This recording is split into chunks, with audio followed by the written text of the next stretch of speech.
অনুসন্ধানে সকলকে স্বাগত জানাই। সঙ্গে আমি প্রিয়াঙ্কা।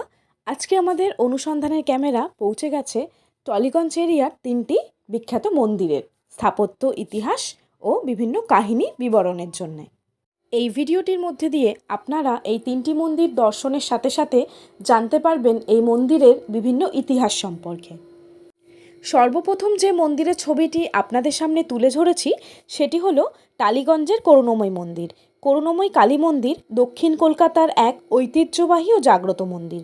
1760 সালে বরিশার সাবর্ণ রায়চৌধুরী বংশের জমিদার নন্দদুলাল রায়চৌধুরী আদিগঙ্গার পশ্চিম পাড়ে এই মন্দির প্রতিষ্ঠা করেন। কথিত আছে স্বপ্নাদেশ পেয়ে তিনি তার অকাল প্রয়াত কন্যা করুণার নামে কোষ্ঠী পাথরের মূর্তিতে দেবীকে পুজো শুরু করেন। লোকমুখে প্রচলিত হয়েছিল যে জমিদার নন্দদুলাল রায়চৌধুরীর অত্যন্ত প্রিয় কন্যা করুণা অল্প বয়সে মারা যান। কন্যার শোকে কাতর জমিদার স্বপ্নাদেশ পান যে আদিগঙ্গা একটি কোষ্ঠী পাথর পাওয়া যাবে এবং সেই কোষ্ঠী পাথর থেকে মায়ের মূর্তি গড়ে প্রতিষ্ঠা করলে তিনি কন্যারূপে পুনরায় ফিরে পাবেন তার মিতা কন্যা করুণাকে।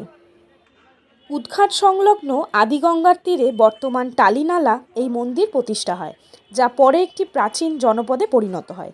দেবী এখানে 7 বছরের কুমারী বা কন্যারূপে পূজিত হন।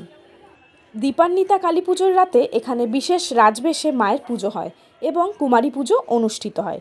মূল মন্দিরটি সময়ের সাথে সাথে ধ্বংস হলেও নন্দলালের প্রতিষ্ঠিত করুণাময়ী মায়ের কোষ্ঠী পাথরের মূর্তি আজও অক্ষত অবস্থায় রয়েছে। এই মন্দিরটি কলকাতার প্রাচীন ঐতিহ্য এবং সাবর্ণ রায়চৌধুরী পরিবারের কালী সাধনার এক অনন্য নিদর্শন রূপে পরিচিত। কালী মন্দিরের সাথে সাথে এখানে রয়েছে 12টি শিব মন্দির।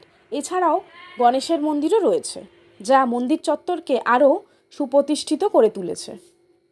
আমরা এই ভিডিওটির মধ্যে দিয়ে আপনাদের সামনে সেই 12টি শিব মন্দিরের ছবি তুলে ধরেছি এবং প্রত্যেকটি শিব মন্দিরের কিন্তু আলাদা আলাদা নাম সেখানে দেওয়া আছে। সেই লেখাগুলো আপনাদের সামনে আমরা তুলে ধরার চেষ্টা করেছি। টলিগঞ্জের নিকটবর্তী স্থানে অবস্থিত এই দ্বিতীয় মন্দিরটির পরিদর্শন আপনারা এই ভিডিওটির মাধ্যমে করতে পারবেন। এটিও একটি অতি প্রাচীন মন্দির, যা গ্রাম্য পরিবেশের আকারে গড়ে উঠেছে। আপনারা দেখতেই পাচ্ছেন যেই ছবিটা আপনাদের সামনে তুলে ধরেছি সেটি হচ্ছে গ্রাম্য প্রাচীন সুপ্রতিষ্ঠিত একটি কালী মন্দির, যা বহু প্রাচীনকালে বহু সাধনার মাধ্যমে ভক্তগণ এখানে এই মাকে প্রতিষ্ঠা করেছিলেন। শোনা গেছে যে এই ঠাকুরকে মানে এই মা কালীকে ডাকাত কালী রূপেও পূজা করা হয়। হ্যাঁ, তো ইনি ডাকাতদের ঠাকুর রূপে অর্থাৎ ডাকাত কালী রূপেও পরিচিত। এইভাবেই প্রতিনিয়ত অনুসন্ধান আপনাদের সামনে পৌঁছে দিচ্ছে বিভিন্ন মন্দিরের ইতিহাস, স্থাপত্য এবং ভাস্কর্যের ব্যাপারে। এছাড়াও বিভিন্ন স্থানের ইতিহাস, কিভাবে আপনারা সেখানে যেতে পারেন, কিভাবে সেটি প্রতিষ্ঠিত হয়েছে, এই সমস্ত কিছু। তো যদি এগুলো আপনাদের ভালো লেগে থাকে এবং যদি এরকম ভিডিও আপনারা আরও দেখতে চান, তাহলে অবশ্যই একটা লাইক, সাবস্ক্রাইব করবেন অনুসন্ধান চ্যানেলের উদ্দেশ্যে। এইভাবেই আপনারা পাশে থাকলে অনুসন্ধান হয়ে উঠবে ধীরে ধীরে উন্নত থেকে উন্নততর এবং পৌঁছে দেবে আপনাদের কাছে সমস্ত রকমের খবরাখবর। অনুসন্ধানের হাত ধরেই শুরু হোক না ইতিহাসের পথ চলা। এবার আমরা আসব তৃতীয় মন্দিরটির উদ্দেশ্যে এবং যে ভিডিওটি আপনাদের সামনে তুলে ধরছি সেটি হলো তৃতীয় মন্দির, অর্থাৎ টালিগঞ্জের সিদ্ধেশ্বরী কালী মন্দির, কলকাতার অন্যতম প্রাচীন ও জাগ্রত কালী মন্দির, যা মূলত স্থানীয়ভাবে ঠনঠনিয়া কালীবাড়ি বা তার আশেপাশের মন্দির কেন্দ্রিক লোককথা ও ইতিহাসের সঙ্গে জড়িয়ে আছে। 1703 খ্রিস্টাব্দে উদয়নারায়ণ ব্রহ্মচারী নামক এক তান্ত্রিক এই কালী মূর্তি স্থাপন করেন। এই মন্দিরটি 18 শতকের গোড়ার দিকে প্রতিষ্ঠা করা হয়েছিল বলে মনে করা হয়। জনশ্রুতি অনুসারে 1703 খ্রিস্টাব্দে উদয়নারায়ণ ব্রহ্মচারী মাটির সিদ্ধেশ্বরী কালী মূর্তি তৈরি করেছিলেন। পরবর্তীতে 1806 খ্রিস্টাব্দে শঙ্কর ঘোষ বর্তমান কালী মন্দির ও শিবের মন্দির প্রতিষ্ঠা করেন। এই মন্দিরটির নাম ঠনঠনিয়া কালীবাড়ি হওয়ার কারণ হলো এই মন্দিরটি ঘণ্টা ঠনঠন শব্দ করার কারণে স্থানীয়ভাবে এটি ঠনঠনিয়া কালীবাড়ি নামে পরিচিত হয়। এই মন্দিরটির স্থানীয় দস্যু বা ডাকাতদের দ্বারা পূজিত হতো বলে ধারণা করা হয়। পরবর্তীকালে সাধক রামকৃষ্ণ পরমহংসদেব এখানে আসতেন বলে জানা যায়। এটি জোর বাংলা স্থাপত্যের নিদর্শন এবং এখানে নিত্য পূজা ও ভোগ দেওয়া হয়। টালিগঞ্জের এই ঐতিহাসিক মন্দিরটি বাংলার শাক্ত ঐতিহ্যের একটি অন্যতম গুরুত্বপূর্ণ কেন্দ্র হিসেবে আজও সমাদৃত। এই দৃশ্যটির মধ্যে দিয়ে আমরা আবার ফিরে গেছি আমাদের প্রথম আলোচিত টালিগঞ্জ করুণাময়ী কালী মন্দিরের উদ্দেশ্যে। আপনারা যে এখানে ভক্তদের সমাগম দেখতে পাচ্ছেন, যে লাইনটা দেখতে পাচ্ছেন, এটি হচ্ছে প্রতি শনিবার ভক্তদের উদ্দেশ্যে ভোগ নিবেদন করা হয় মন্দিরের তরফ থেকে, এবং সেটি বিনা অর্থে, অর্থাৎ এর জন্য কোনো অর্থ প্রদান করতে হয় না।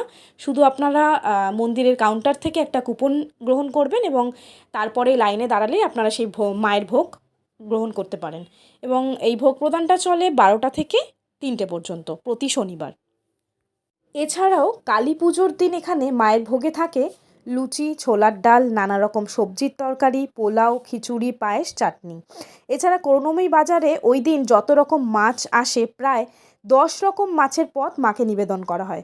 ভক্তরা কালী পুজোর দিন সারা রাত মন্দিরে বসে পুজো দেখেন।